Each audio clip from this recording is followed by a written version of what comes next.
This training video is a Combat Lifesaver course for student self-study in accordance with the U.S. Army CLS course. The terminal objectives are as follows. Evaluate and treat a casualty given a Combat Lifesaver medical equipment set and a casualty with one or more of the following problems: blocked airway, no respiration, bleeding from an extremity, amputation of the extremity, hypovolemic shock or open chest wound. Tactically manage a casualty given a casualty in a battlefield environment in a Combat Lifesaver medical equipment set. Prepare and transmit a request for medical evacuation given a Medevac worksheet and needed information. Prepare, litter, and transport a casualty. Table of contents. Inventory. Evaluate a casualty. Opening and managing an airway. Control bleeding. Treat penetrating chest trauma. Treat shock. Fractures. Requesting medical evacuation. Transport a casualty. The role of the Combat Lifesaver. The Combat Lifesaver is a bridge between the self-aid and buddy aid. The Combat Lifesaver is a non-medical soldier who provides life-saving measures as a secondary mission as his primary combat mission allows. The Combat Lifesaver may also assist the combat medic in providing care and preparing casualties for his evacuation when the Combat Lifesaver has no combat duties to perform. Normally, one member of each squad, crew, or equivalent-sized unit will be trained as a Combat Lifesaver. Here's something to remember. Around 90% of combat deaths occur on the battlefield before the casualties reach a medical treatment facility. Most of these deaths are inevitable. However, some conditions such as bleeding from a wound on an arm or leg, tension, pneumothorax, and airway problems can be treated on the battlefield. This treatment can be the difference between being a combat death and a recovering soldier in a medical treatment facility. It has been estimated that proper use of self-aid, buddy aid, and the Combat Lifesaver skills can reduce battlefield death by 15 to 18%. During Operation Iraqi Freedom and Operation Enduring Freedom, 16% of injuries were on the head and neck, 32% of injuries are on the torso, 44% of the extremities, and 8 of the casualties suffered multiple injuries. We will now orient you to the Combat Lifesaver bag and its components for controlling bleeding, relieving tension pneumothorax, and performing other procedures. Some items must be replaced when their expiration date nears. You may obtain additional supplies from combat medics, unit aid stations, and medical treatment facilities. You may also purchase all supplies shown here at darkangelmedical.com. Combat Casualty Care Kit. Quick Clot Combat Bandage Gauze. Compressed Bandage Gauze. Halo Chest Seal. Hemorrhage Control Bandage. Tourniquet Combat Application. Nasal Trumpet. Bandage Scissors. 14 gauge 3.25 decompression needle. Mylar heating blanket. Skedco. Evaluate a casualty. In tactical field care, you and the casualty are not under effective enemy fire, and you are free to provide care to the best of your ability. However, medical equipment and supplies are limited to that of the carried in the field by the Combat Lifesaver and by individual soldiers. Tactical field care also refers to care rendered by the Combat Lifesaver when the casualty is not in a care under fire situation to begin with. Steps for evaluating a casualty. As you approach the casualty, form a general impression of the casualty's condition. Attempt to anticipate the type of injuries the casualties may have suffered by memorizing the following steps for evaluating a casualty. Responsiveness, breathing, bleeding, open chest wounds, fractures, shock, burns, head injuries, seek medical aid. When you first reach the casualty, check for responsiveness by asking in a loud, calm voice, "Are you okay?" If the casualty is conscious, ask him where does it hurt. If the casualty is conscious or unconscious, position the casualty on their back if they are in the prone position, which will help to continue evaluation and treat a casualty. Then you should check for breathing. If the casualty is alert, talking, and not in respiratory distress, no airway intervention is needed at this time. To check for signs of breathing, first use the head tilt and chin lift procedure. The muscles of an unconscious casualty's tongue may have relaxed, causing the tongue to block the airway by sliding to the back of the mouth and covering the opening to the trachea or the windpipe. Next, check the casualty for breathing using the look, listen, feel method. Place your ear over the casualty's mouth and nose with your face toward the casualty's chest and abdomen. Listen for sounds of breathing. Feel for his breath on the side of your face. The next step is check for bleeding. Check the casualty for amputation or severe bleeding from the arm, forearm, thigh, or leg. Arterial bleeding from a limb is the leading cause of preventable death on the battlefield. If the casualty has an amputation of the arm, forearm, thigh, or leg, apply a tourniquet 2 to 4 inches above the amputation site. Do not apply a tourniquet over a joint because the bones in a joint and keep the tourniquet from functioning properly. And do not waste time with lesser measures such as pressure dressing. If it is severe bleeding from an extremity, use an emergency bandage from the Casualty's first aid kit. Apply direct pressure, elevation, combat gauze, and other means. If these methods do not control bleeding, apply a tourniquet. Methods for controlling bleeding are presented in Lesson 4. In addition to checking for visible signs of bleeding, also check for open chest wounds. Such wounds are called open chest wounds or sucking chest wounds. Left untreated, these wounds can allow air to enter the casualty's chest and collapse the lung. Treating the following procedures are discussed in Lesson 6. If visible signs of bleeding are apparent, such as blood-soaked clothing or exposed entrance and exit wounds, immediately seal any penetrating injuries to the chest by placing airtight material over the wounds. This material should extend 2 inches beyond the wound when the casualty exhales, and tape all sides of the airtight material or apply a commercial chest seal. Then dress and bandage the wounds. After this is complete, check the casualty for fractures or broken bones. Some signs and symptoms of a fractured limb are given below. Part of the fractured bone may stick through the skin. The casualty may have pain, tenderness, swelling, or bruising at a particular location. The site of the tenderness or bruise is probably the site of the fracture. One arm or leg may appear to be shorter than the other, or the limb may be in an abnormal position. The casualty may have difficulty in moving an arm or leg. The casualty may have massive injury to an arm or leg, or the casualty may have heard a snapping sound at the time of injury. Now that you have evaluated a casualty for responsiveness, breathing, bleeding, to include open chest wounds and fractures, you will want to check the casualty for shock. Hypovolemic shock is caused by a sudden decrease in the amount of fluid circulating in the casualty's blood circulatory system. This is usually caused by severe bleeding, but it can also be caused by severe burns, second and third degree burns on 20% or more of the body's surface, vomiting, diarrhea, and excessive sweating. Hypovolemic shock can result in the casualty's death. Hypovolemic shock can also result from blood loss due to internal bleeding, bleeding in the abdominal or chest cavities. You will not be able to treat internal bleeding. This condition requires rapid evacuation. Signs and symptoms of shock include the following: sweaty but cool, clammy skin, pale skin color and or blotchy bluish skin around the mouth, nausea, anxiety, decrease in the casualty's level of consciousness, rapid breathing, unusual thirst. Do not wait for signs and symptoms of shock to occur. The same measures used to treat shock can be applied to help prevent shock from occurring. The next step in casualty evaluation is to check for burns. Examine the body for burns and remove the casualty from the source of the burns. Seek medical help. Check for head injuries. Examine the casualty for signs of head trauma, which can appear as a fractured skull, exposed brain matter, hemorrhaging, and clear fluid running from the nose. The final step in evaluating casualty is to seek medical help. Tell your battle buddy or unit leader to seek medical help. Initiate a 9-line Medevac and prepare the casualty for movement. This task covers opening and managing an airway. If a casualty is not breathing, determine the casualty is not breathing and take measures to restore respiration. For this task, you will need a nasopharyngeal airway. There are 3 ways to determine if the casualty is breathing. Use the head tilt and chin lift method to open an airway and listen and feel for breath. You can also watch for the rise and fall of the chest, or you can feel for breath on the back of the hand.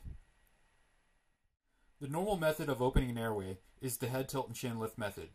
If the casualty is conscious, the head tilt and chin lift will keep the airway open and help the casualty breathe easier. Place one of your hands on the casualty's forehead and apply firm backward pressure with the palm of your hand to tilt the head back. Place the fingertips of your hand under the tip of the bony part of the casualty's lower jaw and bring the chin forward. We'll now demonstrate how to perform rescue breathing. In rescue breathing, you blow air into the casualty's lungs and then let the casualty expel the air. This approximates the body's natural breathing. First, perform the head tilt and chin lift. Gently pinch the casualty's nostrils closed. Administer a full breath mouth to mouth and observe the casualty's chest to make sure it rises. Open your mouth wide and take a deep breath. Place your mouth over the casualty's mouth. Make sure that your mouth forms a good seal so that the air will not escape when you blow into the casualty's mouth. Maintaining the head tilt and chin lift will keep the casualty's mouth open slightly. Blow a breath into the casualty's mouth. As you blow, observe the casualty's chest. Check the casualty's carotid pulse every 12 breaths or so, about every minute. Pulse beats indicate that the heart is still pumping blood. Observe the casualty as you check his pulse to see if he has begun breathing on his own. Inserting a nasopharyngeal airway. If the casualty is conscious or unconscious and breathing on his own, count the number of respirations for 15 seconds. If the casualty's respiratory rate is less than 2 breaths in 15 seconds, insert a nasopharyngeal airway and place the casualty in a recovery position. Also take this step if the casualty makes snoring or gurgling sounds. Do not use the nasopharyngeal airway if you have evaluated head or neck trauma or see clear fluid coming from the nose. How to insert a nasopharyngeal airway is as follows. Lubricate the tube with sterile lubricating jelly or water. Expose the opening of the casualty's nostril. The casualty's right nostril is normally used for the initial attempt. Expose the opening of the casualty's nostril and insert the tip of the airway tube into the nostril. Position the tube so that the bevel, the pointed end of the airway, faces toward the septum, the partition inside the nose that separates the nostrils. Insert the airway into the nostril and advance it until the flange rests against the nostril. In this lesson on how to control bleeding, we will demonstrate how to apply a field dressing and tourniquet. You must determine if a tourniquet is required. In an amputation of the arm, forearm, thigh, or leg, a tourniquet is applied immediately since other measures are inadequate to control the bleeding. In combat while under enemy fire, a rapidly applied tourniquet is the initial method used to control life-threatening bleeding from the limb. Once you and the casualty are in a safe location, then you can reevaluate the tourniquet. But first, we'll go over how to control the bleeding without a tourniquet, and if continued action is required, then to perform the procedure for applying a tourniquet. To begin, if possible, expose the wound first by pushing or cutting away loose clothing around the casualty's wound. This will enable you to better view the extent of the injury. Do not attempt to remove material stuck in the wound to prevent further injury. You'll want to apply an emergency bandage, which can be used as a field dressing and pressure dressing. For more serious bleeding, you may want to apply combat gauze. Combat gauze is a 3-inch by 4-yard roll of gauze with a hemostatic agent, kaolin. This material is a procoagulant and will cause blood to clot when it comes into contact with the blood. This action, along with the pressure of packing it into a bleeding wound and applying manual pressure, causes the wound to stop bleeding. Combat gauze is used for serious arterial bleeding. Open the clothing around the wound. If possible, remove any excess pooled blood from the wound while preserving any clots already formed in the wound. Locate the source of the most active bleeding. Pack the combat gauze tightly into the wound, directly into the source of the bleeding. More than one combat gauze may be required to stem the blood flow. Combat gauze may be repacked or adjusted into the wound to ensure proper placement. Quickly apply manual pressure until the bleeding stops. Place the pad dressing directly on the wound. Wrap the elastic bandage around the wound extremity. Insert the bandage completely into the pressure bar. Pull the elastic bandage over the top of the pressure bar, reversing the direction, force of the bar down onto the pad. Continue to wrap the elastic bandage around the limb so that all edges of the pad are covered. Secure the hooking end of the closing bar into the elastic bandage. The bandage is now secure. You will also want to apply manual pressure. If practical, apply direct pressure over the wound with your hand after you have applied the emergency bandage or field dressing. This pressure will help to compress the damaged blood vessels and control the bleeding. Maintain this pressure for 5 to 10 minutes. If the casualty is conscious and can follow instructions, you can have him apply the manual pressure himself. It is recommended that you apply continuous pressure for 3 minutes. Apply a pressure bandage to the wound to secure the combat gauze in the wound. If blood continues to seep from the dressing after you apply the manual pressure, apply a pressure dressing. If an emergency bandage has been applied, tighten the bandage to form a pressure dressing. The emergency bandage can be used as a field dressing and as a pressure dressing. If bleeding persists from a major artery of the thigh, lower leg, arm, or forearm, and you've applied firm hand pressure, but the dressing has become soaked with blood and the wound continues to bleed, apply a tourniquet. The tourniquet is a constricting band placed around the extremity to stop arterial bleeding by stopping blood circulation to the part of the limb below the tourniquet. You must remember a tourniquet may be left in place for 2 hours without major complications. However, if you are unable to control bleeding except with the tourniquet, it is better to sacrifice a limb than to lose a life due to excess bleeding. If an amputation is complete or the limb is partially severed, a tourniquet is required. Even if there is a lack of bleeding, which is due to the body's normal defenses, bleeding will begin soon. This is the steps for applying a combat application tourniquet. Remove the tourniquet from the pouch. Slide the wounded extremity through the loop formed by the tourniquet band. Position the cap so that the tourniquet band is 2 inches above the wound. Pull the band tight and securely fasten the tourniquet band back on itself. Adhere the tourniquet band around the limb. Twist the windlass rod to tighten the tourniquet band. Continue tightening until the bright red arterial bleeding has stopped and the distal pulse is eliminated. The darker bleeding from the veins may continue draining for a while. Place the windlass rod inside the rod locking clip, locking the rod in place and keeping the tourniquet from untwisting. Check to make sure that the arterial bleeding has not started again and the distal pulse is still absent. If arterial bleeding has resumed or the pulse is present, retighten the tourniquet. The CAT is now properly applied. Take note of the time in which the tourniquet was applied for following medical professionals. The casualty is now ready for transport. In this lesson, you will treat a penetrating chest wound. You will need a halo chest seal and a 14-gauge needle to complete this task. Each of your lungs are enclosed in a separate airtight area within the chest. If an object punctures the chest wall, air may be allowed to enter the chest. If air enters into one of the formerly airtight areas, the lung within that area begins to collapse. Any degree of collapse interferes with the casualty's ability to breathe and reduces the amount of oxygen available for the body to use. An open chest wound can be caused by the chest wall being penetrated by an object. Here are some of the signs and symptoms of an open chest wound. Sucking or hissing sounds coming from the chest wound. When a casualty with an open chest wound breathes, air goes in and out of the wound. The air causes the sucking sound. Casualty coughing up blood. Frothy or bubbling blood coming from the chest wound. Shortness of breath or difficulty in breathing. Chest not rising normally when the casualty inhales. Pain in the shoulder or chest area that increases with breathing. Bluish tine of lips, inside mouth, fingertips, and or nail beds. This is the procedure for managing a chest wound. Expose the area of the chest wound by removing, cutting, or tearing clothing from the wound. If clothing is stuck to the wound, do not try to remove the stuck clothing as this may cause additional pain and injury. Cut or tear around the stuck clothing. Do not try to clean the wound or remove objects from the wound. Next, you will want to seal the wound. Since air can pass through most dressing and bandages, you must seal the open chest wound with a plastic, cellophane, or other non-porous airtight material to prevent air from entering the chest and collapsing the lung. We will demonstrate how to use a chest seal. The edges of the sealing material should extend at least 2 inches beyond the edges of the wound. Have the casualty to exhale. Tell the casualty to exhale, breathe out, and hold his breath. This forces some of the air out of the chest wound.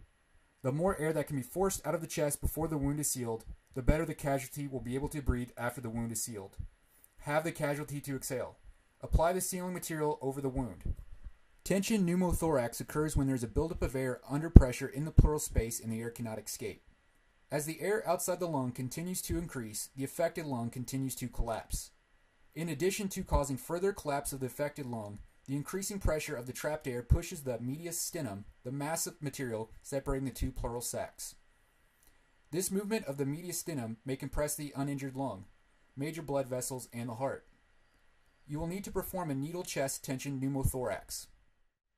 Here are the signs and symptoms of tension pneumothorax. Anxiety, agitation, and apprehension. Diminished or absent breathing sounds. Increasing difficulty in breathing. Rapid and shallow breathing. Distended neck veins. Abnormally low blood pressure. Evidenced by a loss of radial pulse. Cool, clammy skin. Decreased level of consciousness. Visible deterioration. Loss of consciousness. If you have determined the casualty suffers from tension pneumothorax, you will need to perform a needle chest decompression. You will need a large bore needle and catheter unit, 14 gauge by 3 1/4 inches long, from your aid bag. Locate the insertion site. The insertion site is located in the second intercostal space, the area between the second and third ribs, counting from the top, at the third mid-clavicular line, an imaginary line perpendicular to the ribs, approximately in line with the casualty's nipple, on the same side of the chest as the injury. A simple way to find the second intercostal space is to put 2 fingers together and slide them from the chest wall until they bump into the bottom of the clavicle. Place the needle catheter just below your fingers and you should be in the second intercostal space. Insert the needle catheter. Firmly insert the needle into the skin slightly above the top of the third rib into the second intercostal space at a 90-degree angle. Continue inserting the needle with its catheter covering all the way to the hub. You will feel a pop as the needle enters the chest cavity. A hiss of escaping air under pressure should be heard. Advance the needle catheter. Continue advancing the needle catheter all the way to the hub. Withdraw the needle. Withdraw the needle while holding the catheter in place. The catheter will remain as a means for air trapped in the chest to continue to escape to the atmosphere. Secure the catheter with the strip of tape. We'll now go over how to treat hypovolemic shock. Hypovolemic shock is caused by a sudden decrease in the amount of fluid circulating in the casualty's blood circulatory system. This is usually caused by severe bleeding, but it can also be caused by severe burns, 2nd and 3rd degree burns on 20% more of the body surface, vomiting, excessive diarrhea, and or sweating. Hypovolemic shock can result in the casualty's death. Hypovolemic shock can also result from blood loss due to internal bleeding. You will not be able to treat internal bleeding. This condition requires rapid evacuation. Here are some signs and symptoms of shock.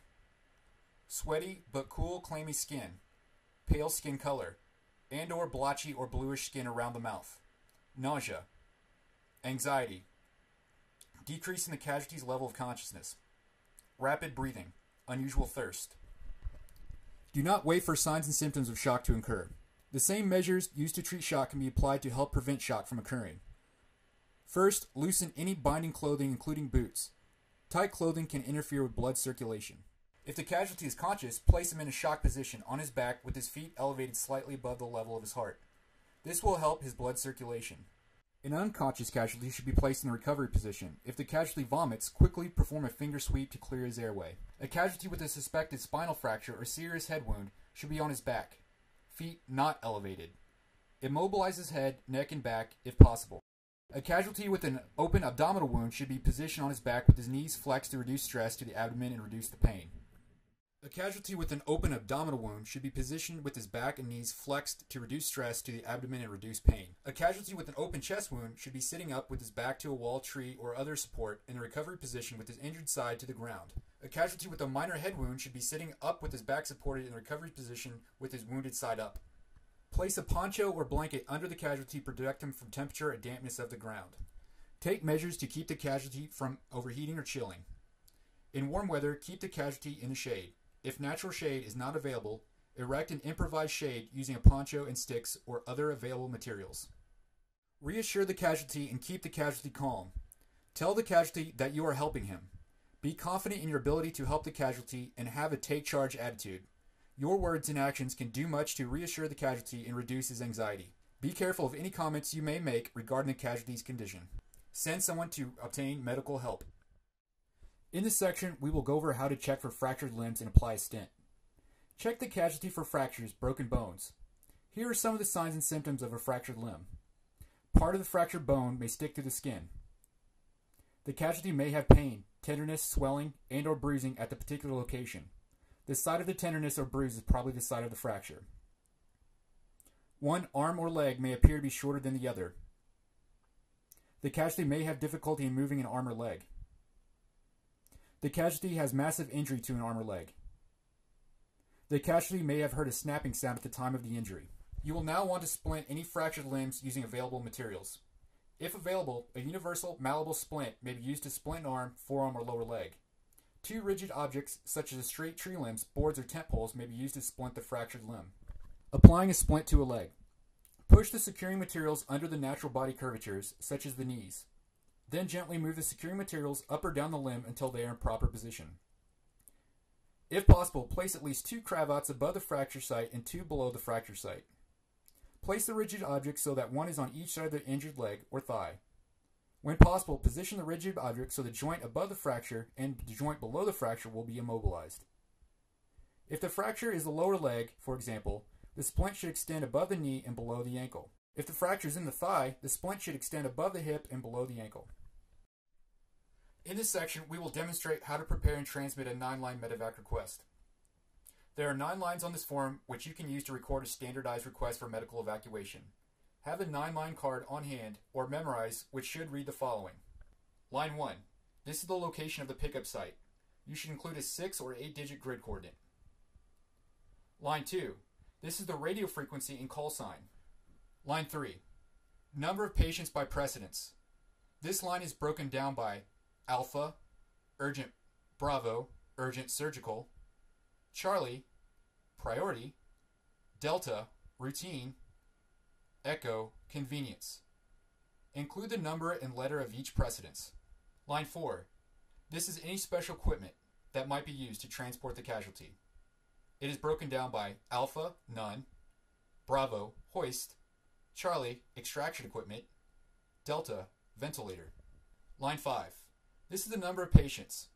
This line is broken down by Alpha, litter if the casualty is immobile, and Bravo, ambulatory if the casualty is mobile. Line 6. This is the security of the pickup site. This line is broken down by Alpha, no enemy in the vicinity, Bravo, possible enemy, Charlie, enemy troops in the area, proceed with caution. Delta, enemy troops in the area, armed escort required. Line 7. This is the method of marking the pickup site.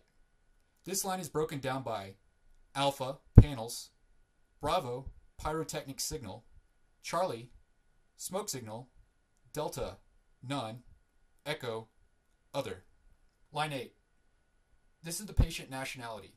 This line is broken down by Alpha, U.S. military, Bravo, U.S. civilian, Charlie, non-U.S. military, Delta, non-U.S. citizen, and Echo, enemy prisoner of war. Line 9. This is nuclear, biological, and chemical contamination in the area. This line is broken down by nuclear, biological, chemical, none. We will now demonstrate how to transmit a medevac given a prepared 9-line medevac. Your call sign is Alpha 3, and the call sign of the medical support personnel is Alpha 1. This is the given 9-line medevac as it should read. Line 1, Alpha Bravo 99008800. Line 2, 60.000, Alpha 3. Line 3, 1 Alpha. Line 4, none. Line 5, 1 Alpha. Line 6, 1 Delta. Line 7, 1 Charlie. Line 8, 1 Alpha. Line 9, none. This is an example of a 9-line medevac request as it's broadcasted over a radio frequency. Alpha 1, this is Alpha 6. Request medevac, over. Alpha 6, this is Alpha 1. Send it, over. Line 1, Alpha, Bravo, 9008800. Break. Line 2, 6000, Alpha 3. Break. Line 3, 1 Alpha. Break. Line 4, none. Break. Line 5, 1 Alpha. Break. Line 6, 1 Delta. Break. Line 7, 1 Charlie. Break. Line 8, 1 Alpha. Break. Line 9, none. Break. This completes a 9-line medevac request. How copy? Over. Alpha 6, this is Alpha 1. Your medevac has been approved. ETA 10 minutes out. This section will cover the techniques for manually transporting a litter and ambulatory casualty. If the casualty cannot move on his own or needs assistance, use a manual drag or carry. Here are some examples of manual drags and carries. The one-person drag. Hod carry.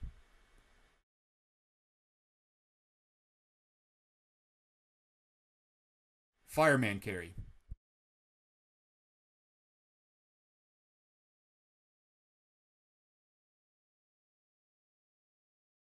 You can also transport a litter casualty using a Skedco. Once you have unrolled the Skedco, move it near to the immobile casualty so that the movement puts the least amount of stress on wounds. While supporting the head, neck, and other extremities, turn the casualty on their side and roll the casualty onto the Skedco. Move to the other side of the Skedco and drag the casualty, supporting the head, neck, and extremities in the center of the Skedco. Securely fasten the shoulder, abdomen, and feet straps. You can now drag the Skedco litter.